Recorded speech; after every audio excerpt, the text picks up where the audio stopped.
네, 11번 풀겠습니다. 11번 요거는 뭐야? 누적 도수가 나와 있는 거 보니까 뭐야? 도수 분포표죠. 자, 자료를 표나 그래프로 나타낼 수가 있습니다. 우리가 눈으로 쉽게 볼 수 있게. 그거를 뭐라 그러면 탐색적 자료 분석이라 해. 실제로 수학적인 자료 분석에 들어가기 전에 일단 표나 그림으로 한번 그려봐서 그림을 한번 그려서 대략 이 자료가 어떻게 돼 있는지를 한번 쉽게 눈으로 파악하는 과정을 탐색적 자료 분석이라고 하는데 우리 시험에는 주로 뭐가 나와? 줄기입 그림이랑 상자 그림이 나오죠. 근데 표 중에서는 뭐가 나온다? 도수 분포표가 거의 나옵니다. 그래서 도수 분포표는 뭐 보는 거 쉽죠. 0인 자료가 2개 있다. 이런 소리고 누적 도수이기 때문에 한 개인 자료까지 다 세면 한 개보다 작은 경우부터 다 세면은 7개가 나왔다는 소리니까 한 개, 1인, 값이 1인 자료는 몇 개 있다는 소리야? 5개 있다는 소리죠. 여기다 따로 도수를 이제 적을 수가 있을 겁니다. 2, 5 이렇게 해서 계속 뭐 하는 거야? 누적돼 간다는 소리죠. 그래서 자료 값이 2인 경우에는 15가 됐으니까 1까지 7개가 있고 2에서 이제 다 더하니까 15개가 된 거니까 2인 경우는 8개가 있는 거고 3인 경우는 5개가 있는 거죠. 자, 그래서 요런 걸 아는 상태에서 뭘 구하래? 중앙값과 최빈값을 구해보랍니다. 자, 자료가 20개니까 중앙값은 어떻게 구해? 10번째 자료랑 11번째 자료 둘을 더해서 2로 나누면 되죠. 자, 그럼 10번째 자료가 몇인지를 찾아보면 되는 거야. 2, 5 여기까지는 7번째가 나오잖아. 값이 1인 자료들을 다 세면은 7번째까지 된다고. 근데 그러고 나서 2인 자료를 세고 나면은 여기서 15번째까지 세지기 때문에 10번째랑 11번째는 다 값이 몇이란 소리야? 2란 소리죠. 요 안에 들어있다는 소리죠. 그렇기 때문에 중앙값은 2 더하기 2 나누기 2니까 2가 됩니다. 자, 최빈값은 뭐야? 도수가 가장 큰 놈, 가장 많이 나온 놈이 최빈값이잖아. 그러면 도수가 8인 경우, 이 경우가 가장 크죠. 그래서 자료값이 2인 경우가 뭐가 돼? 최빈값이 돼서 정답 몇 번? 1번이 되는 문제다. 그래서 누적 도수가 뭔지, 이 도수 분포표가 뭔지만 알고 있었으면 당연히 쉽게 풀 수 있는 문제였습니다. 네, 12번 풀어보겠습니다. y는 x-1의 제곱일 때 y의 기대값을 구해보라죠. 그래서 요거는 뭐 푸는 방법이 뭐 두 가지가 있을 것 같은데 진짜 y에다 값을 대입해. x-1의 제곱의 기대값을 구하는 거니까 얘를 다시 쓰면은 x제곱 마이너스 2x 플러스 1이 되니까 다시 쓰면은 제곱의 평균 빼기 2의 평균 2 곱하기 평균 더하기 1 요런 식으로 해서 구해주면 되죠.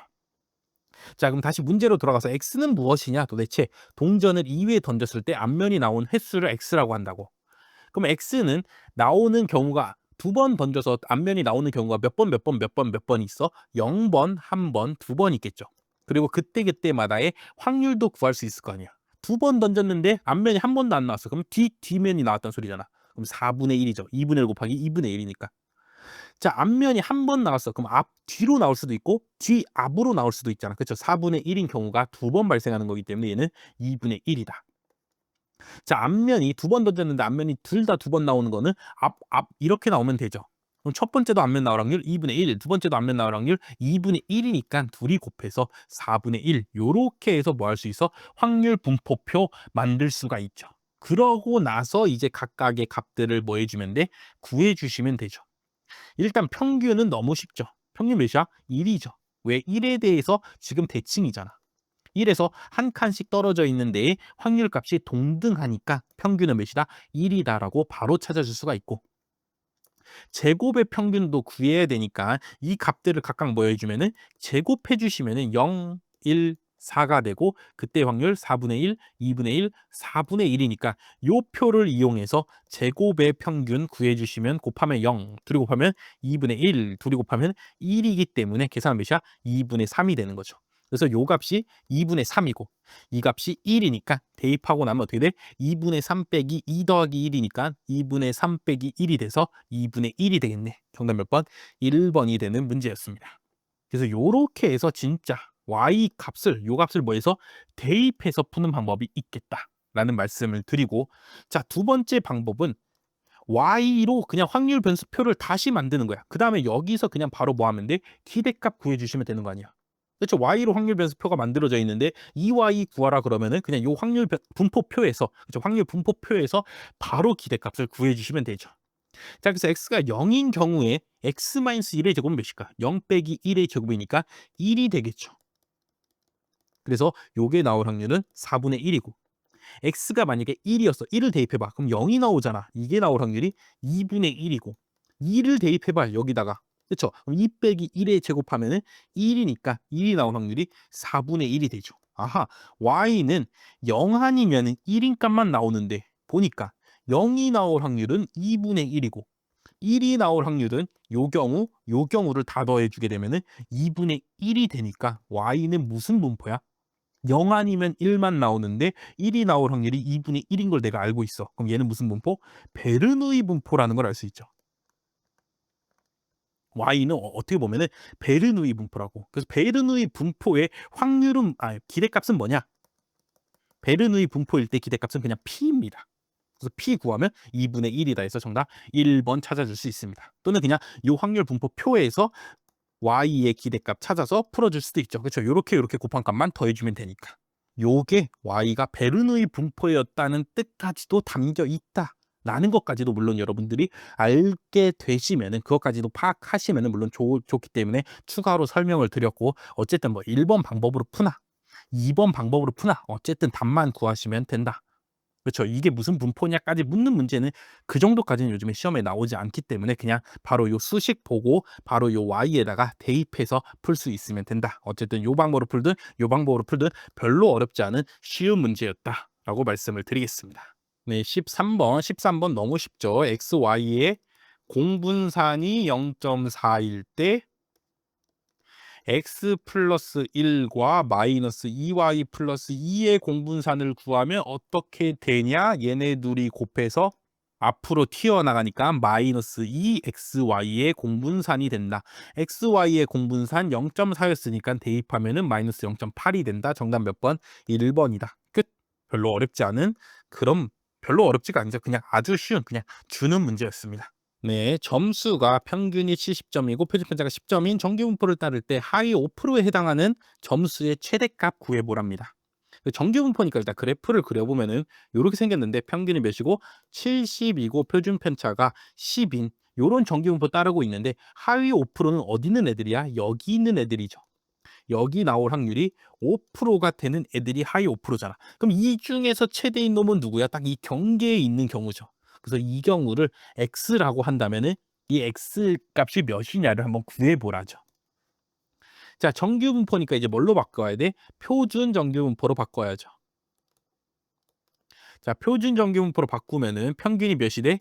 0으로 바뀌고 표준 편차가 몇으로 바뀌어? 1로 바뀌죠. 그렇죠? 분산이 1이 된다. 뭐 이렇게 봐도 되겠죠. 표준 편차도 1이고 분산도 1인 경우죠. 자, 그럼 여기가 원래 있던 요 x 값은 어떻게 되냐? 평균 한번 빼주시고 뭘로 나눠야 돼? 표준 편차로 나눠야죠. 표준 편차가 10이니까 10으로 나눠준 값으로 표준화가 되게 됩니다.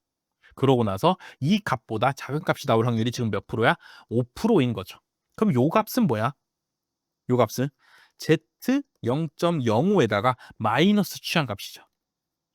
요쪽에서 이 값보다 큰 값이 나올 확률이 5%가 되는 값이 뭐야? z 0.05잖아. 그쵸? 그거랑 얘네 둘은 뭐야?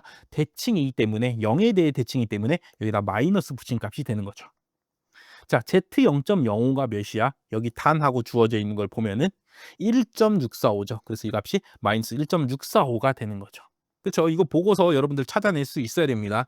이거 보시면 이렇게 생긴 거잖아. 1.645에서 마이너스 1.645까지 요 표준 정규 분포에서 요 사이 값이 나올 확률이 0.9라는 소리니까 양 끝단은 0.05, 0.05가 되는 거니까 Z 0.05 값이 몇이라는 소리야? 1.645였단 소리죠. 그래서 이 값이 뭐야 돼? 마이너스 1.645입니다 하고서 이제 뭐 하면 돼? 요 방정식을 풀면은 정답이 나오겠죠. x-70분의 12 마이너스 1.645여야 됩니다. 양변에 10을 곱해. 그럼 16.45가 되고 70을 여기다 갖다 곱해. 그럼 x는 뭐가 돼? 70 빼기 16.45가 되니까 몇이 돼? 53.55점이 되는 거죠. 정답 몇 번? 3번이 되는 쉬운 문제였다라고 여러분들이 확인해 주시면 되겠습니다. 그래서 열심히 여러분들이 문제를 풀다 보시면은 Z0.025가 몇이고 1.96이고 또 문제에 따라서는 그냥 얘를 2로 쓰는 경우도 있죠. 그건 단하고 살펴보시면 되고 Z0.05는 몇이야? 1.645라고 또는 문제에 따라서는 이거를 그냥 반올림해서 1.65로 쓰는 문제들도 있습니다. 그렇죠? 그래서 대략 요 정도 값이 Z의 몇 번째 백분위 수인가까지도 여러분들이 좀 기억을 해주신다면 좀 더 문제를 빨리 풀 수 있다라는 말씀을 드리겠습니다. 네, 15번 A, B, C에 대해서 분산 분석을 해서 이렇게 분산 분석표를 얻었는데 A, B, C의 평균이 280, 310, 340인데 C만 모든 관측값들이 50만 원씩 증가했대. 그럴 때 기억과 니은은 어떻게 변하냐? 감소하냐? 변함없냐? 증가하냐? 변함없냐를 알아보라는 문제죠. 자, 그래서 한번 살펴보겠습니다. 여기는 SSR, 여기가 SSE, 여기가 SST라고 해봐. SSR은 뭐야? 그룹 간의 변동이죠. 그룹끼리의 차이라고. SSE는 뭐야? 그룹 내 변동이라고. 자기 그룹 안에서의 변동들을, 편차 제곱들을 다 더한 게 SSE잖아. 자, C가 다 50만 원 늘어났어. 그럼 표본 평균도 50만 원 늘어날 테니까 390으로 늘어날 거 아니야. 그럼 그룹끼리의 차이는 원래는 30, 30씩 차이 났는데 이제는 30에 80 차이 나잖아. 그룹 간 변동은 어떻게 된 거야? 더 커졌죠. 원래 30, 30 차이에서 30, 80이면 더 차이가 커진 거니까 그룹 간 변동은 늘어났다고 볼 수 있겠습니다. 그래서 SSR은 증가할 겁니다. 자, SSE는 그룹 내 변동은 어떻게 되냐? A랑 B는 변함이 없으니까 A, B 그룹의 변동은 없고 C그룹은 다 50만 원이 올랐어. 그렇죠? C그룹의 값들이 다 50만 원이 늘었다고. 그럼 그룹 내에서의 편차 제곱은 늘었을까 줄었을까 변함이 없을까? 생각을 해봐. 내가 원래 100만 원 벌고 부장님이 200만 원 벌었어. 그래서 차이가 100만 원이었어. 근데 월급을 다 50만 원씩 올려준대. 나 150만 원 벌어. 좋은데 부장님은 250만 원 벌어. 그럼 여전히 차이가 뭐야? 100만 원이죠. 그렇기 때문에 그룹 내 변동, 이렇게 더한 값은 변동에 영향을 끼치지 않기 때문에 그룹 내에서는, 그렇죠? 그룹 내 변동은 변함이 뭐 하겠어? 없겠죠. 그래서 SSE는 변함이 없다. 자, SSR은 늘어났고 SSE는 변함이 없는데 둘이 더한 게 SST니까 SST는 뭐 하겠어? 증가하겠죠. 그렇죠. SST 찾으라는 문제는 아니지만 만약에 SST도 찾아보라 그러면은 SST는 늘어났다라고 판단을 해주시면 됩니다. 자, 표본의 개수는 변함이 없으니까 당연히 자유도도 변함이 없고, 그럼 이번엔 평균 제곱 MS 입장에서 보면은 SSR이 늘어났으니까 MSR도 뭐 하겠어? 늘어나겠죠. MSE는 SSE가 변동이 없으니까 MSE는 변화가 없다고 되죠. 그걸 나눠서 이제 뭘 구하는 거야? F 값을 구하는 거 아니야. 근데 분모는 변함이 없고 분자만 커졌어. 그러면은 당연히 요 F 값도 뭐 하겠어? 커지겠죠. 그래서 요 F 값 부분이 니은이었고 SSE 부분이 기억이어서 기억은 뭐하고 변함이 없고 니은 F 값은 뭐한다? 증가한다. 정답 몇 번? 3번이 되는 문제입니다. 자, 요런 식으로 SSR을 진짜 어떻게 구하는지 수식으로 어떻게 구하는지 아는 것도 중요하지만 얘네들의 각 값들이 무슨 의미가 있는가, 그렇죠? 그룹 간 변동과 그룹 내 변동이라는 그 의미를 아는 게 더 중요합니다. 그래서 그 의미를 이용해서 풀라는 문제이기 때문에 뭐 쉬운 문제는 아니고 조금 생각해 봤어야 될 문제다라고 평가를 내릴 수 있겠습니다.